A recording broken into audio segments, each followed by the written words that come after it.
苦楚之战第5章，新祸接踵至。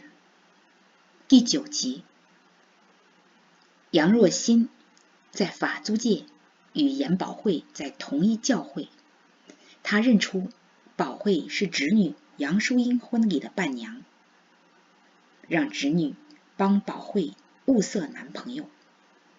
杨淑英在昆明3一圣堂遇林浩恩时发现，这位林工程师正是保慧男友之最佳人选。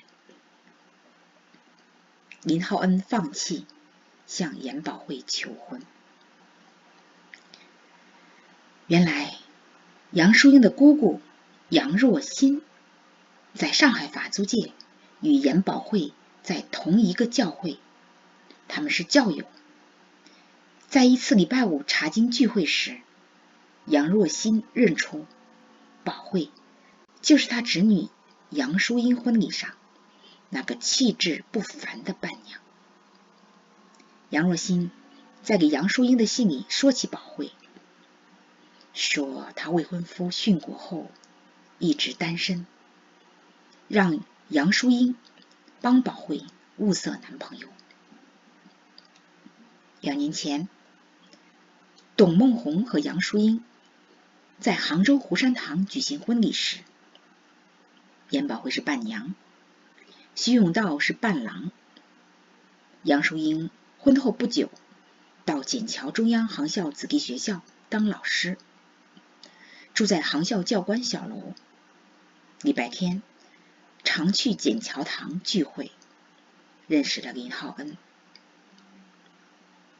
这天，杨淑英在昆明3一圣堂巧遇林浩恩时，忽然心中一闪念，眼前这位林工程师不正是为严保慧介绍男朋友的最佳人选吗？寒暄过后，他问浩恩：林弟兄，你现在还是一个人？是。浩恩一脸倦意，无精打采地回答。过而立之年了吗？淑英又问。再过几周满30。浩恩答。不想成家？淑英问。成不了家。浩恩答。是没遇见合适的人吧？淑英问。是。浩恩表情异样地答。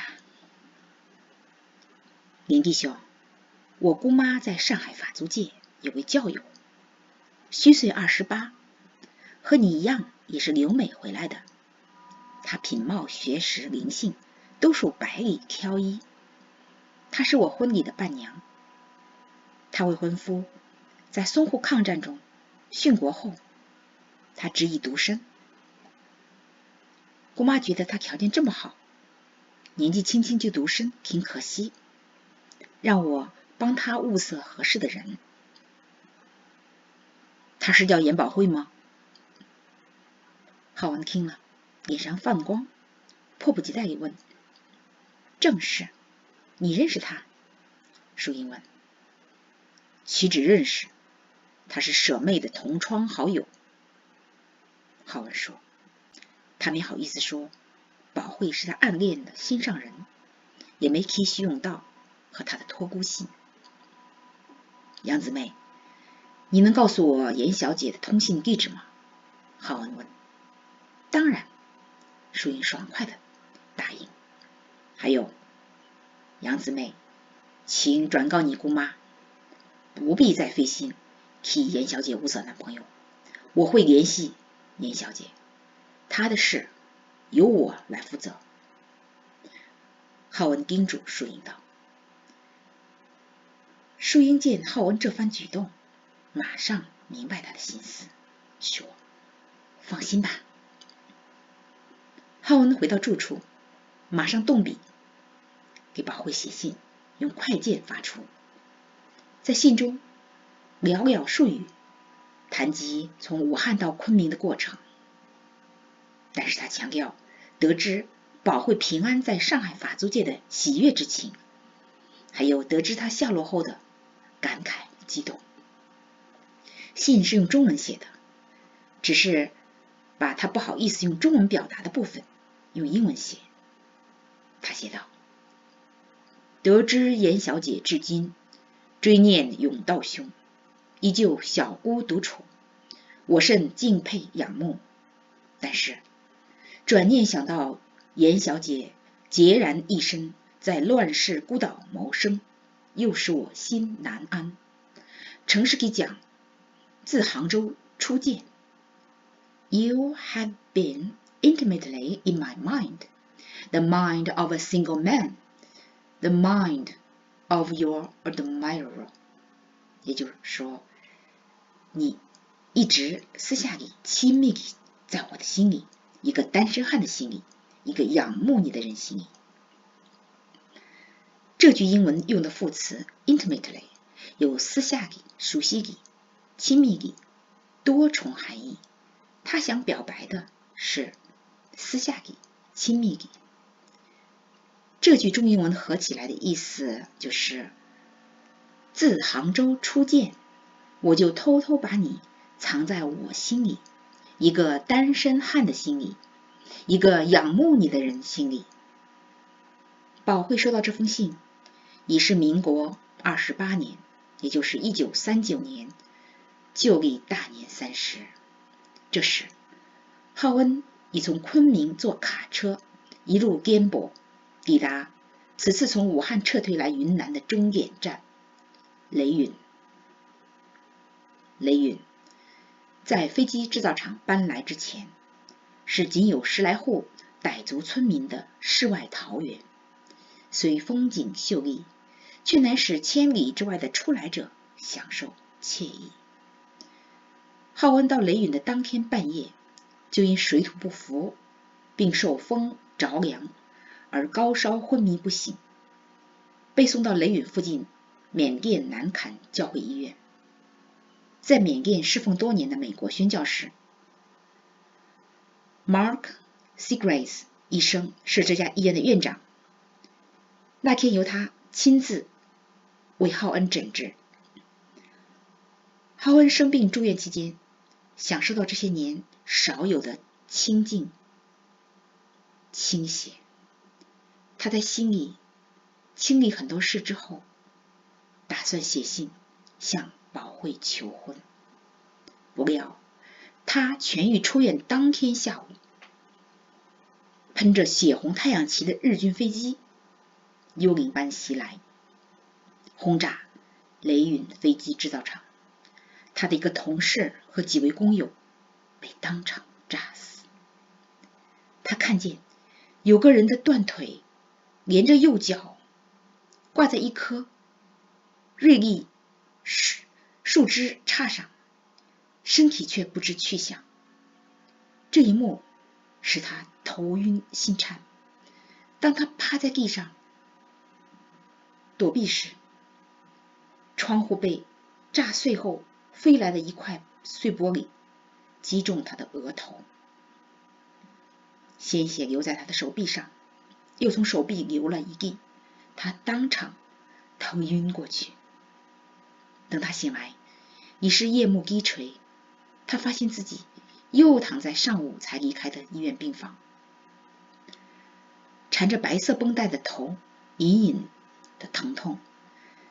他担心头部受伤导致大脑受损，使智力记忆力变弱，就让来探望他的同事带一本高等数学书，他挑几题比较复杂的微积分，以正常速度解答出来，让同事批改，结果全对。他还不放心，又在白纸上用英文默写出诗篇第119篇全部经文。这是他在美国和好友约尔 Joel Livingstone 比赛谁先背出这首诗的经文时下狠功夫背下的。他的绝招是背一段默写一段。最后他和约尔几乎同时一字不落背下来。过后约尔才告诉他实话，原来约尔从小就背过诗篇第119篇，而浩恩是在去美国留学后才开始读圣经，信了主。尽管浩恩用数学和诗篇验证了他并没有被日军飞机炸傻，但他在不到24小时出院后，又躺回同一张病床的所思所想，已不再有向严宝慧求婚的愿望。这次浩恩与死亡的碰撞使他意识到眼下可怕的景象。开战以来，他见过很多被炸死炸伤的人，但看见别人死在眼前，与自己差点被炸死的感受有着天壤之别。这次他被炸伤，并且目睹那只挂在树上的断腿，使他改变很多想法，其中包括结婚成家。他不愿意因为自己结婚，而是战争中多一个孤儿寡母。他已决定放弃向宝慧求婚，也不再给他写信。他不想把此地可怕的情形告诉他，又不想撒谎说好听话。现在他已清楚意识到雷允并不安全，不知哪天自己就会命丧黄泉。他不能为了自己而让他离开安全舒适的上海法租界，来边陲小村子雷允与他成婚。如果他和徐永道一样都是死在日军手里，岂不是让他再次遭受失去未婚夫的痛苦吗？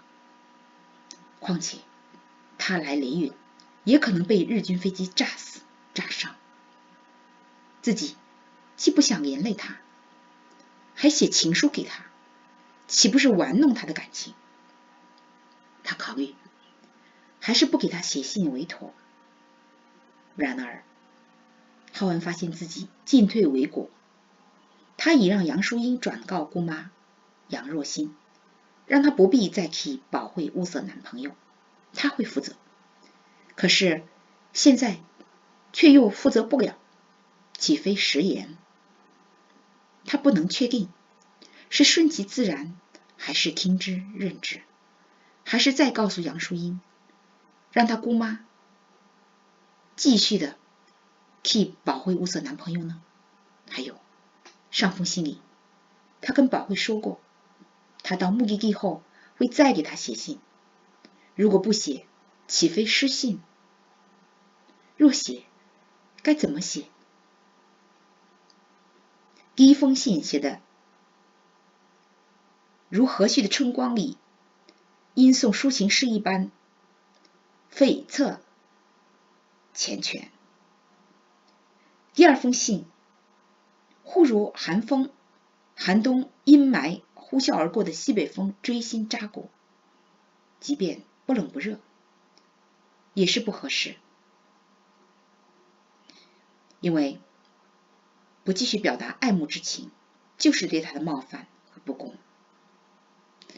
他躺在病床上，想着想着便睡着了。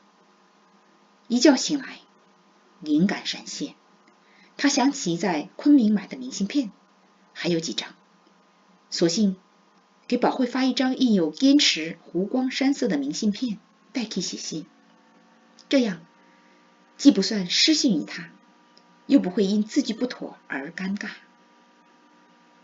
明信片上他只用英文写了2句话 Miss Yan, I have arrived at the destination safe and sound, thanks to the grace of God. Let me know if you need help. 这句话的意思就是，感谢上帝的恩典，使我安然无恙到达终点。你需要帮助时就告诉我。他很欣慰自己找到合宜方案，又很失落这样做的后果，就是没有履行徐永道的托付。他心里承受重负，也错过求婚时机，但他宁愿承担负疚感，也不想让他爱上他又失去他。他不知战事将会怎样，如今知道他下落就好。他想，他在上海法租界，日子安稳，无空袭之忧。他现在过的是无法给予的平静生活。今天就到这里了，多谢各位收听、收看、订阅。